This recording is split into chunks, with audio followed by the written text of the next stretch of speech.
We are here to launch a rehabilitation center in Fort Portal, where we've been trained in several methods of manufacturing artificial limbs. Now, we look at upper limb prosthetics. It has been really a very challenging level of rehabilitation, whereby when you look at the hand has several functions. It has grip, it has pincing, it has holding, it has a lot of functions. So it's very hard to find a device that can do all those functions. So we are researching into that, and ideally before we had a body-powered prosthetic hand terminal, where the patient uses the other hand, the other shoulder, to make it functional by pulling the operating cable. As you can see, this moving like this. So we are still finding many challenges of heaviness, of operation, causing some fatigue. So Fit for Purpose is researching into that and coming up with several solutions. Comparing the two technologies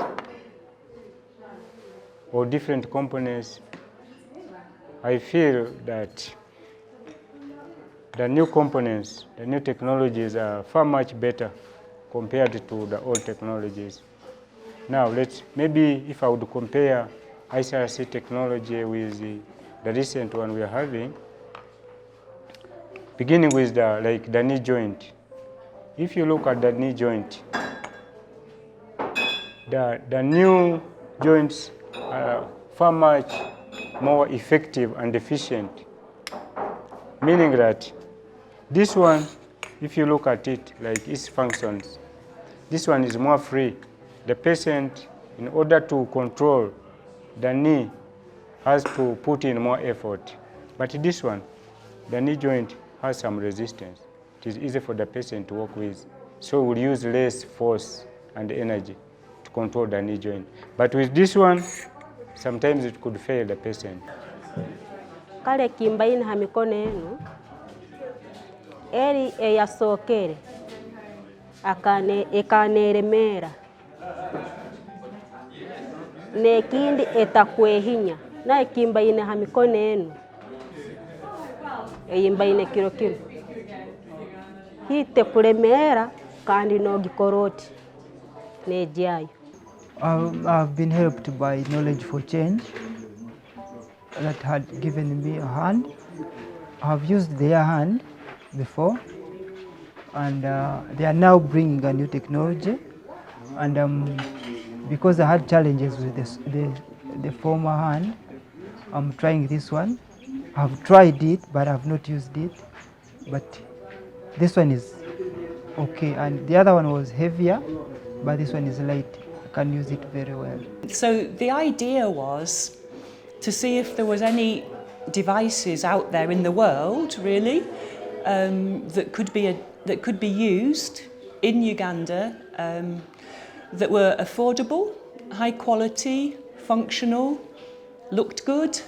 So really we're searching around to see if there's any improvements we could make in the type of devices that are available for people with limb loss in Uganda. From the upper limb point of view, my colleague Professor Lawrence identified some hands that were being designed in the Netherlands and manufactured in India, which are actually a very low-cost prosthetic. We also had these koala mitts, which are a new approach designed by a company in the UK, which don't need all the complicated casting and are very light, because one of the problems users talk about a lot is the weight and the sheer, they have to have very strong muscle power to put up with a device, basically. So these are lighter, they're easier to use, but they're only just in design phase. So what we really tried hard to do today was give users and technicians a chance to actually see the devices, see how difficult they are to repair, and interface with the users to see, you know, what they think about them. In the past, a lot of issues have come up about the colour of the device, which seems more important in Uganda than maybe it is back in the UK. A very strong importance attached to what we call cosmesis, the appearance, over perhaps functionality. And I think we wanted to assess those kind of different choices really. And then going forward, we can make some strategic decisions about a smaller number of devices that we can continue to develop and explore the potential for manufacturing them in Uganda. We've been working on developing upper limbs for people who have lost their limbs due to various reasons. And this started from a point where we learned of a case in the newspapers where a lady called Ninsiima had been amputated by the husband. Both her limbs were cut off. So we got in to try and help, and that has led to a cascade of other events. For example, we tried to source limbs from the UK to see if they could work, and she had challenges with them. And later on, we actually got a project where we are designing these limbs with collaborators from different parts of the world, mainly UK and Uganda, as well as Jordan in the Middle East. So while we are trying to develop that, we also realized that the services for people who have lost their limbs need to be improved. And as such, we worked with collaboration with Fort Portal Regional Referral Hospital, and they allowed us to set up this center, which is called the Ninsiima Center for Rehabilitation for people with physical disabilities. So this is, today we are here to launch this center, as well as launch a new project where we are going to be looking at how can we get the services of upper limbs close to people who need them. Well, I'm very proud to be here today with my colleagues from Fort Portal Regional Referral Hospital, from the Ministry, local leaders, and most importantly, Ninsiima and Justice Margaret.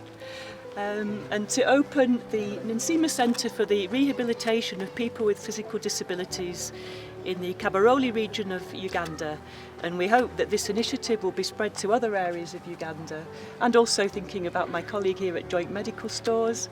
I think people often forget the most mundane things in life, which is where do we get the plastic from, where do we get the plaster of Paris from, and these are some of the most important things that are often forgotten. So we look forward to the future together.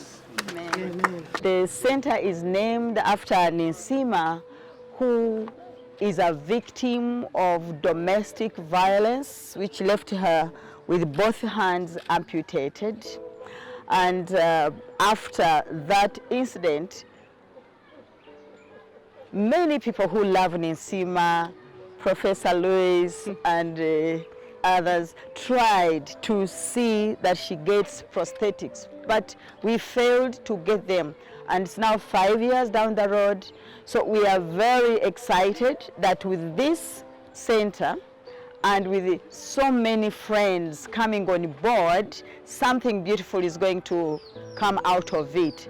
We are grateful to the men and women who we shared with from the different universities, especially Salford University, who are trying to improve on the technology that can help people with disabilities like Ninsiima live a normal life. So we are very hopeful that with this opening of this facility and in cooperation with the Ministry of Health and Fort Portal Regional Referral Hospital, a lot is going to happen, and many people who have been victims of accidents, road accidents, victims of domestic violence, disease like diabetes that end up where people end up losing their limbs, are going to benefit.